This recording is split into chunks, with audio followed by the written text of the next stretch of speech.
Rare ಆಗಿದೆ ಅಂದ್ರೆ ಯಾರೇ ಆಗ್ಲಿ ಆ ಲೇಔಟ್ ನ ಎಲ್ಲೇ ಇರ್ಲಿ, ನಮ್ ಲೇಔಟ್ ಅಂತಲ್ಲ ಯಾವುದೇ ಲೇಔಟ್ ಆಗ್ಲಿ ಕಣ್ ಮುಚ್ಕೊಂಡು ತಗೋ. NH275 ಹತ್ರದಲ್ಲಿ ಇರುವಂತ ಒಂದು ಹೊಸ ಲೇಔಟ್ ನಾವು ಬಂದಿರೋದು. ಇಲ್ಲಿ ಅಪ್ರಿಸಿಯೇಷನ್ ಅಂತೂ ಗ್ಯಾರಂಟಿ. ಜನರಿಗೆ ರಿಯಲ್ ಎಸ್ಟೇಟ್ ಅಂದ್ರೆ ಒಂದು ಭಯ, ಯಾಕಂದ್ರೆ ಮುಂಚೆ ಒಂದು ಸೈಟ್ 10 ಜನರ ಹೆಸರಲ್ಲೆಲ್ಲ ರಿಜಿಸ್ಟರ್ ಆಗುತ್ತೆ. ಸರ್ ಫಸ್ಟ್ ನಾನು ಹೇಳೋದೇನಂದ್ರೆ ಡಾಕ್ಯುಮೆಂಟೇಶನ್ ಅಲ್ಲಿ ಬರೋದು ಯಾವ ಅಪ್ರೂವ್ಡ್ ಆಗಿದೆ, ಜೊತೆಗೆ ರೇರ್ ಆಗಿದ್ಯಾ, ಮತ್ತೆ ಈ ಖಾತಾ ಆಗುತ್ತೆ. ನಿಮ್ಗೆ ಅಪ್ರೂವ್ಡ್ ಆದ್ಮೇಲೆ ಯಾವುದೇ ಅಪ್ರೂವ್ಡ್ ಆದ್ರೂ ಕೂಡ ಈ ಖಾತಾ ಆಗುತ್ತೆ. ನಿಮ್ಗೆ ಎಲೆಕ್ಟ್ರಾನಿಕ್ ಖಾತಾ ಅಂತ ಹೇಳ್ತೀವಿ. ಅಂದ್ರೆ ಮುಂಚೆ ಎಲ್ಲ ಹಿಂದೆ ಎಲ್ಲ ಬರವಣಿಗೆಯಲ್ಲಿ ಇದ್ ಮಾಡ್ತಿದ್ರು, ಯಾರು ಬೇಕಾದ್ರೂ ಫೇಕ್ ಮಾಡ್ತಿದ್ರು. ಇವಾಗೆಲ್ಲ ತಮ್ಮ ಇಂಪ್ರೆಷನ್ ಬಂದಿದೆ, KYC ಬಂದಿದೆ. ಈ ಖಾತಾ ಅಂತ ಬಂದಾಗ ಈಗ ನನ್ನ ಹೆಸರಲ್ಲಿ ಸೈಟ್ ಇದೆ, ನಿಮ್ಗೆ ರಿಜಿಸ್ಟ್ರೇಷನ್ ಮಾಡ್ಕೊಟ್ರೆ ನೀವು ಬೇರೆಯವ್ರಿಗೆ ಮಾರ್ಬೇಕೆ ಹೊರತು ನಾನ್ ಮತ್ತೆ ಮಾರಕ್ಕಾಗಲ್ಲ. ಯಾಕೆಂದ್ರೆ ಆ PID ಬಂದು ಪ್ರಾಪರ್ಟಿ ಐಡೆಂಟಿಫೈ ನಂಬರ್ ಅಂತ, ಸ್ವತ್ತಿನ ಸಂಖ್ಯೆ ಅಂತ ಕರಿತೀವಿ. ಅದು ನಿಮ್ಮ ಹೆಸರಿಗೆ ಒಂದ್ಸರಿ ಟ್ರಾನ್ಸ್ಫರ್ ಆದ್ಮೇಲೆ ನಾನು ಯಾರಿಗೂ ಕೂಡ ಅದನ್ನ ಟ್ರಾನ್ಸ್ಫರ್ ಮಾಡಕ್ ಬರಲ್ಲ. ನೀವು ಬೇರೆಯವ್ರಿಗೆ ಮಾಡ್ಬೇಕೆ ಹೊರತಲ್ಲ, 10 ಜನಕ್ಕಲ್ಲ, ಒಬ್ರಿಗೆ ಮಾಡಿದ್ಮೇಲೆ ಇನ್ನೊಬ್ರಿಗೆ ಮಾಡಕ್ ಬರಕ್ಕೆ ಇಲ್ಲ. ರೇರಾ ಅನ್ನೋದು ಬಂದು ರಿಯಲ್ ಎಸ್ಟೇಟ್ ರೆಗ್ಯುಲೇಟ್ ಅಥಾರಿಟಿ, ಇದು ಬಂದು ಸೆಂಟ್ರಲ್ ಅಥಾರಿಟಿಲಿ ಇರೋ, ಗೌರ್ಮೆಂಟ್ ಅಥಾರಿಟಿಲಿ ಇರೋದು. ಗೌರ್ಮೆಂಟ್ ದಾಖಲೆಗಳು ಮತ್ತೆ ಅಪ್ರೂವಲ್ ಎಲ್ಲ ಆಗಿದೆಯಾ? ಖಂಡಿತ ಆಗಿದೆ ಸರ್. ಇದು DTCP ರೇರಾ ಅಪ್ರೂವ್ಡ್ ಆಗಿದೆ. ಪ್ರತಿ ಸೈಟ್ಗೂ ಇಂಡಿವಿಜುವಲ್ ಈ ಖಾತಾ ಆಗುತ್ತೆ. 11A ಫಾರ್ಮ್ 9 ಬರುತ್ತೆ. ಇಲ್ಲಿ ಏನೇನ್ ಫೆಸಿಲಿಟೀಸ್ ಕೊಡ್ತಾ ಇದೀರಾ? 30 ಫೀಟ್ ಮತ್ತೆ 40 ಫೀಟ್ ವೈಡ್ ರೋಡ್ ಇದೆ.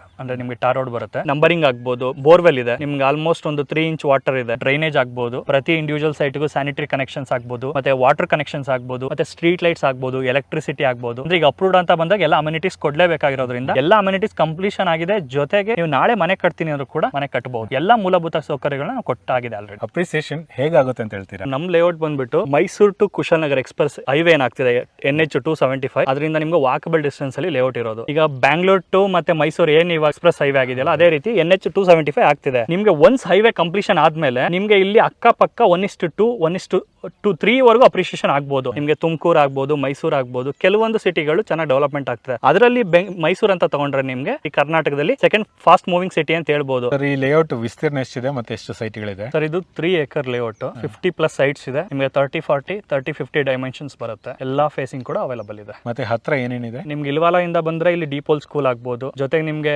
ಮೈರಾ ಬಿಸ್ನೆಸ್ ಸ್ಕೂಲ್ ಆಗ್ಬೋದು, ಇನ್ಫೋಸಿಸ್ LNT ಆಗ್ಬೋದು. ನಿಮ್ಗೊಂದು 10 ಕಿಲೋಮೀಟರ್ ರೇಡಿಯಸ್ ಅಲ್ಲಿ ಈಗ ಇಂಟರ್ನ್ಯಾಷನಲ್ ಕ್ರಿಕೆಟ್ ಸ್ಟೇಡಿಯಂ ಬರ್ತಾ ಇದೆ. ಮತ್ತೆ ಅಪ್ಕಮಿಂಗ್ ಇನ್ನೊಂದು ರೋಡ್ ಬರ್ತಾ ಇದೆ, ಪೆರಿಫೆರಲ್ ಔಟರ್ ರಿಂಗ್ ರೋಡ್ ಕೂಡ ಬರ್ತಾ ಇರೋದ್ರಿಂದ ಸುತ್ತಮುತ್ತನು ನಿಮ್ಗೆ 360 ಡಿಗ್ರಿಲೂ ಡೆವಲಪ್ಮೆಂಟ್ ಆಗ್ತಾ ಇರೋದ್ರಿಂದ ಅಪ್ರಿಷಿಯೇಷನ್ ಖಂಡಿತವಾಗ್ಲೂ ಈ ಜಾಗ ಇದೆ ಫ್ಯೂಚರ್ ಅಲ್ಲಿ. ಇದು ಲೊಕೇಶನ್ ಎಕ್ಸಾಕ್ಟ್ಲಿ ಇಲ್ಲಿ ಬರುತ್ತೆ? ಸರ್, ಇದು ಮೇಘಲಾಪುರ ವಿಲೇಜ್ ಸರ್ವೆ ನಂಬರ್ ಬರುತ್ತೆ. ನೀವು ಇಲ್ವಾಲ ಇಂದ ಬರ್ಬೋದು, KRS ಇಂದ ಬಂದ್ರೆ KRS ಇಂದನೂ ರೋಡ್ ಕನೆಕ್ಟಿವಿಟಿ ಇದೆ. ನಿಮ್ಗೆ ಈ ಕಡೆಯಿಂದ ಬಂದ್ರೆ ಇನ್ಫೋಸಿಸ್ LNT ಮತ್ತೆ ಕುರ್ಗಳಿ ಇಂಡಸ್ಟ್ರಿಯಲ್ ಏರಿಯಾ ಆ ಕಡೆಯಿಂದನೂ ಬರ್ಬೋದು. ಈ ಮೈದನಹಳ್ಳಿ ವಿಲೇಜ್ ಅಂತ ಸಿಗುತ್ತೆ. ವಿಲೇಜ್ ಆದ್ಮೇಲೆ ನೆಕ್ಸ್ಟ್ ಊರ್ ಬಂದು ಮೇಘಲಾಪುರ.